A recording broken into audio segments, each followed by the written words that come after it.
নড়াইলে জনপ্রিয় হয়ে উঠেছে মাটি ভরা বস্তায় সবজির চাষ। রাস্তার পাশে নালা ও নিচু জলাবদ্ধ অকৃষি জমিতে আবাদ হচ্ছে লাউ, মিষ্টি কুমড়া সহ নানা জাতের সবজি। চাষের অনুপযোগী জমিতে এই পদ্ধতিতে সবজি চাষ করে বেশ সফলতা পেয়েছে বলে জানিয়েছে কৃষি বিভাগ।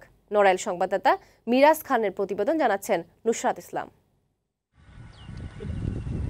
নড়াইল থেকে খুলনার ফুলতলামুখী সড়কের পাশের অনাবাদি জমিতে দেখা যায় মাটি ভরা সারি সারি বস্তায় লাগানো হয়েছে সবজি। ওপরে মাচায় ঝুলছে লাউ, মিষ্টি কুমড়া, চিচিঙ্গা, উচ্ছে সহ নানা জাতের সবজি।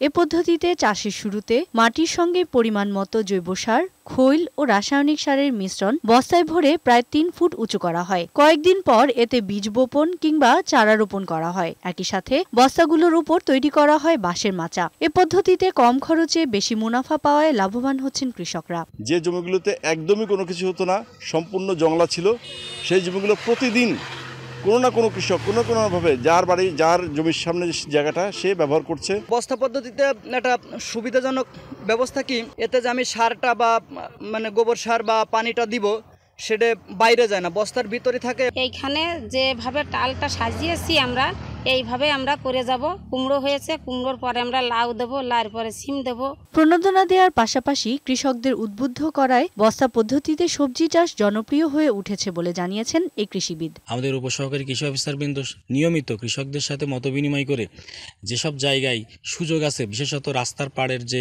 অনাবাদি জায়গা বা নিচু এলাকা, আশ্রয়ন প্রকল্পের স্বল্প পরিসর যে অনাবাদি জায়গা রয়েছে, এছাড়া ঘেরের পাড়ের যে জায়গাগুলো রয়েছে সেই জায়গাগুলোকে কাজে লাগিয়ে কিভাবে কৃষি উৎপাদন বাড়ানো যায় সেই চেষ্টা আমাদের অব্যাহত রয়েছে। নড়াইলে এই বছর প্রায় ২০,০০০ বস্তায় সবজি চাষ করা হয়েছে বলেও জানান তিনি।